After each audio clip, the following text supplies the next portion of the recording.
আজকেও তৈরি হয়েছিল সেই বিতর্কিত রান আউটের মুহূর্ত, তবে আজকে মেহেদী হাসান মিরাজ রান আউট করতে চাননি।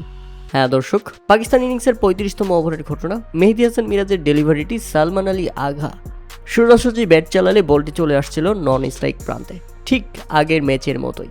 তবে আজকে ব্যাটসম্যান সালমান আলী আগা নয়, বরং ব্যাটসম্যান ছিলেন নন স্ট্রাইক প্রান্তে ফাহিম আশরাফ। বলটি যখন নন স্ট্রাইক প্রান্তে চলে আসছিল, ঠিক আগের ম্যাচের মতোই একই পজিশনে গিয়ে দাঁড়িয়েছিলেন মেহেদী হাসান মিরাজ। দ্বার প্রান্তের বাইরেই ছিল ফাহিম আশরাফ। মেহেদী মিরাজ যেভাবে বলটাকে আটকে দিয়েছিলেন, ফাহিম আশরাফ তড়িঘড়ি করে দ্বার প্রান্তে পৌঁছানোর চেষ্টা করছিলেন। সালমান আলী আগার মতো আর বোকামি করে বলটা তুলে দিতে চাননি। তবে আজকে মিরাজ বলটি আর ধরতেই চাননি, বরং রান আউট না করে পেছন দিকে চলে আসেন। কেননা এর আগের বার সালমান আলী আগাকে রান আউট করে তিনি ব্যাপক সমালোচনার মুখে পড়েছিলেন।